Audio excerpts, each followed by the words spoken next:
What's up, everyone? It's Aaron from Class Horrorcast. I'm back with another episode. Again, second episode of Horror News, where I handpick maybe between 5 and 10 news stories from the previous week and just kind of run through the articles and give some thoughts. Got some decent feedback from the initial episode. Like I said, a lot of this stuff I will have ongoing changes, so any feedback is appreciated. As always, you can support me on Patreon at patreon.com firstclasshorror or /firstclasshorror, or you can buy my merch on teespring.com /firstclasshorror. I have several designs on there, so if anybody is looking to buy any of that stuff, just reach out to me and I can give you a discount code as well. Okay, so let's get into it. So first thing I want to get into is probably my favourite piece of news from last week, which is some Rob Zombie news. And we're not going to start off with what everybody thinks. I'm just going to talk really quick about his new album, which is called The Lunar Injection Kool-Aid Eclipse Conspiracy, which is classic Rob Zombie titled name of an album, really. I feel like nobody else could get away with something like that. But it just works for him because he's just so weird. So this article I'm about to run through is courtesy of Bloody Disgusting. So as always, make sure and support those guys. They're really good with their news, and just their whole layout of their website and stuff is great. So, as an artist, Rob Zombie is very much someone who enjoys paying homage to pop culture in which he grew up, all while providing his own eccentric spin. This is apparent in his films as well as his music, the latter pulling inspiration from classic rock acts such as Kiss and Alice Cooper. His musical emergence in the 90s placed him among the new metal bands of the time, but as time has gone on, he has embraced more of the rock angle.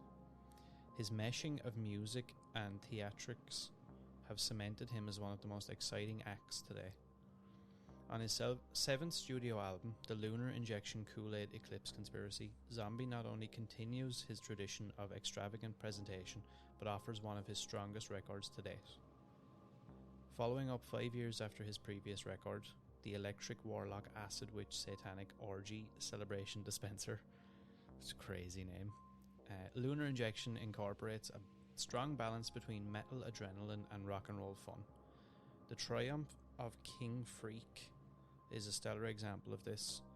To no surprise, John Five's guitar work is phenomenal, weaving exciting and haunting tones. Gingerfish and Piggy D are also a powerful force, providing intense drum work and pummeling bass. Zombie shouts over the instrumentation, adding a layer of sinister appeal. In the Ballad of a Sleazy Rider, John Five lays down a wicked rhythm that is further elevated by Piggy D's bass performance. On Shadow of a Cemetery Man, the band amplify the rock and roll vibes. Zombie's vocal cadence plays wonderfully off the instruments, everything coming together to make for a crazy barroom banger. So yeah, it's 17 tracks long, which is I feel like I would burn out normally from a record like this or an album. But if you're a fan of his music, and I think people, for fans of rock and roll in general, I really think you could get into this one. It doesn't feel like burnout. It's actually really fun, and I like that he's put so much into it. There's several interlude cuts as well, which are kind of, it's a nice break up between the songs. And it really is a Rob Zombie record. I've listened to it several times already. It really feels like an experience, really. And obviously he has die-hard fans, so that will always draw them in. But I do feel like that it is a good all-around kind of rock or metal record. They're not reinventing their style or really doing anything too new. But I honestly think this is like probably my top 2 favourite albums they've ever put out. And I would definitely recommend checking it out for any Rob Zombie fans out there. So yeah, there's that. And then we have the big news of last week, which is what everyone has been talking about. What's Rob Zombie working on next? The Monsters movie and a Dracula comedy. So these are all rumours. This is all coming from Bloody Disgusting. Some of the information will have come from other websites as well, which I will mention. So, while releasing his brand new album, an unconfirmed report has hit the net this week claiming that Universal has hired Rob Zombie to direct a new feature film centered on the Munsters, a lovable family of monsters that we know Zombie is a massive fan of. Zombie, in fact, recently joined the Munster star Butch Patrick for a commentary track on the film Munster Go Home, released on Blu-ray by Scream Factory last year. A lot of people probably picked that up. The initial report came courtesy of Murphy's Multiverse, with the site noting that the production of the film is currently set to begin in Budapest in early May. Murphy's Multiverse also went on to report that Sherry Moon Zombie and Jeff Daniel Phillips will be playing Lily and Herman Munster, and the cast also to include Richard Brake, Jorge Garcia, and Elvira. So, like Tim Burton being paired with the Addams Family, Rob Zombie is, needless to say, a natural fit for the Munster franchise. But that doesn't necessarily mean that this is all true. Bloody Disgusting's own attempts to debunk or confirm are still ongoing. There's been no official confirmation from Zombie or Universal at this time, but there is some stuff we do know. So while all of this stuff, like I said at the start, is a rumour and should be taken with a grain of salt, it is interesting to note that the Doctor Who actor Sylvester McCoy, who is not listed in the Murphy's Multiverse report, has mentioned in various interviews dating back to September 2020 that he would be appearing in Rob Zombie's next movie. And it's also interesting to note that he said that it would be shooting in Hungary. Budapest, of course, is the capital of Hungary, the reported filming location, which is in the Murphy's Multiverse article. It's a horror comedy which is supposed to be shot in Hungary, but it's been put on hold. I can't really say anything about it, but that it's a Rob Zombie is set to direct. So we'll just have to wait and see what happens with that project. Hopefully we'll start trying to make something again next year. McCoy had told Scream magazine in September 2020 while promoting home invasion thriller The Owners. He also told the Sunday Post around the same time, "I'm due to go to Hungary in March to shoot a film for Rob Zombie, who's asked me to be in his new movie. It's a comedic Dracula film and I'm playing Dracula's butler," he also added. The most recent mention of the mysterious Dracula project from McCoy came courtesy of a Yahoo interview in February 2021, wherein he noted that the project is back on. "I'm doing this Rob Zombie film in Hungary," he told Yahoo, suggesting that the pandemic delayed the filming of the movie, but that it's gearing up to begin shooting again in 2021. It would seem that the project McCoy is referring to and the project that Murphy's Multiverse reported are one and the same, with McCoy's comments confirming Zombie is indeed ready to shoot a horror comedy in Budapest this year, but whether or not that's a monster movie, we have no idea. I'm sure at some point soon we're going to get some sort of confirmation of something, but I honestly don't know. I had seen a lot of conflicting opinions online. Some people weren't happy with the idea of this. I personally think that Rob Zombie would be fantastic for this, and I don't think he's going to go down the route that a lot of people think he will, and kind of go for his exploitation-y vibe. I do think he'll do it justice, to be totally honest. I genuinely can't think of somebody else that I would rather have at the helm of a modern day Munsters, I guess. So yeah, there's that. That's probably my favourite news piece from last week, or from this past, week or so. Another piece of news that I was quite excited about is Ben Wheatley. He has a new horror movie that's due out in April called In the Earth. And again, this article is courtesy of Bloody Disgusting. So, filmmaker Ben Wheatley of The Kill List is the one that everybody knows that he's done, which is, I cannot say enough good things about that movie. I always bring that up. It's amazing. So he revealed back last September that he secretly shot a micro-budget horror movie during quarantine. We recently learned that the mysterious movie is called In the Earth. Following the film's premiere at Sundance, we've now got a poster and release date. So Neon will be bringing the film to theatres on April 30th. So, from a Sundance review, Ben Wheatley finds inspiration from nature, crafting a wild hallucinogenic descent into terror, giving hints at a folk horror mythology and references to witchcraft. Here's the brand new plot crunch. As the world searches for a cure to a disastrous virus, a scientist and park scout venture deep into the forest for a routine equipment run. Through the night, their journey becomes a terrifying voyage through the heart of darkness, the forest coming to life around them. So we have a few people in this. Joel Fry from the movie Yesterday. We have some people from Midsommar. Reese Shearsmith. We haven't got a full trailer yet. I actually really like the poster. You guys can find it basically anywhere online if you search indie art. And it has a really cool touch. And it's very generic. Like, I don't want to say generic, but it's very basic. The tagline is "Nature is a force of evil." And the A from nature is upside down. And then when we see the title of the movie in the art, the A is also upside down. Which, I mean, it's not that huge of a deal, but just to see it there, it's a nice subtle little touch that I really like. So yeah, we've got that to look forward to, which is not too far away, to be honest. So let's move on and see. Some interesting news, this one coming from Dread Central. Bruce Campbell confirms Evil Dead Rise begins filming in New Zealand later this year.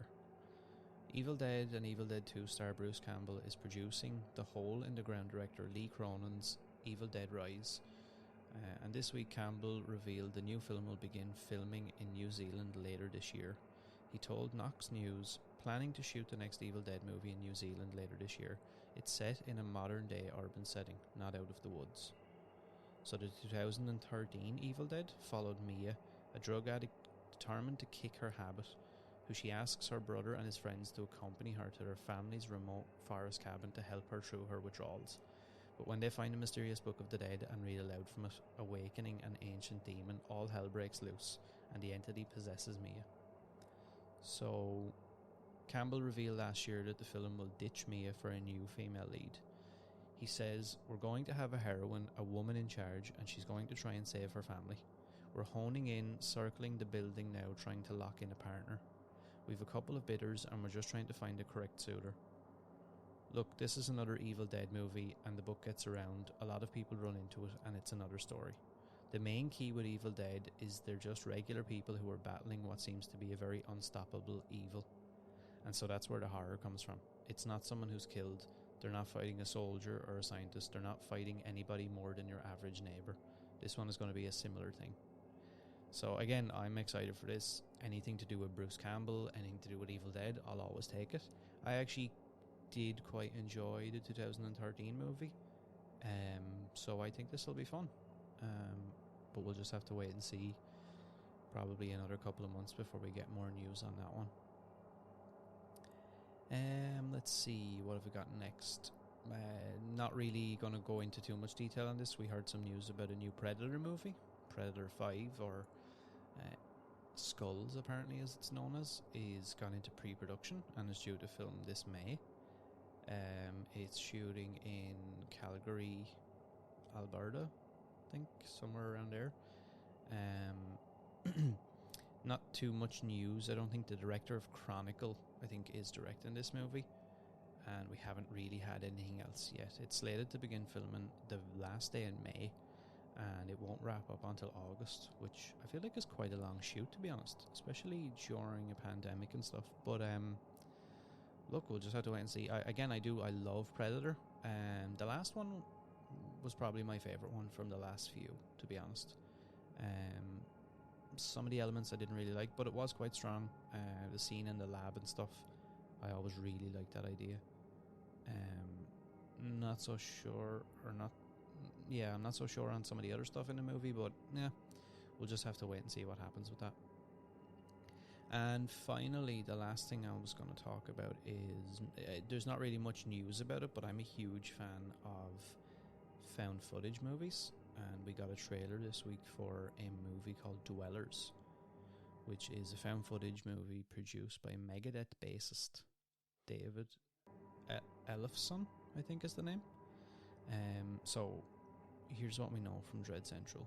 Imagine Chud shot in the style of the Blair Witch Project. If you're intrigued, you'll definitely want to check out found footage shocker Dwellers when it arrives on Blu-ray and VOD on October 12th. Dwellers is produced by Grammy Award-winning Megadeth bassist and written, directed and starring Drew Fortier. The film already gained over 20 official selections from film festivals around the world, and that number is still growing. So I'll just give you a quick read of the synopsis. While shooting a documentary on the suspicious disappearances within the homeless community, a filmmaker and his crew go missing while uncovering a terrifying and vicious secret below the city surface. So it will be virtually screened on Saturday the 20th of March, which is this coming Saturday, as part of the Horror Hound Film Festival Midnight Madness feature, and will hold a special virtual Q&A after the screening that will feature cast members from the movie. Ticketing information can be found at www.horrorhound.com/news/details. It looks really interesting. You guys would have to check out the trailer, obviously, to see what I'm talking about. But I always enjoy good found footage movies, and this seems quite interesting. But I will say the poster for me feels like a Blair Witch poster. We've got like the missing thing, and it just has the three characters in black and white photos, and then underneath we have Drew, James and Douglas are three filmmakers last seen shooting a documentary involving the homeless in Canton, Ohio. For more information regarding their whereabouts, please visit facebook.com/dwellersmovie. Again, it's a unique kind of cool idea, but it does feel very done at this point. But all the same, I'm excited for it. I'm for sure going to see the virtual screening this Saturday, because I can't wait till October, because that's like a huge wait. And yeah, that's basically it for this week, guys. I hope everyone enjoyed.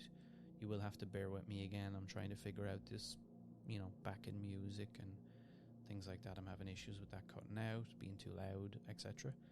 Again, I appreciate any feedback you can give me. As always, I appreciate all the support. If anybody wants to chat or anything like that, has any suggestions, ideas, wants to collaborate, reach out to me on Instagram, where I'm most active, at First Class Horror, or you can always find me on classhorrorcast.com, or email me at firstclasshorror@hotmail.com.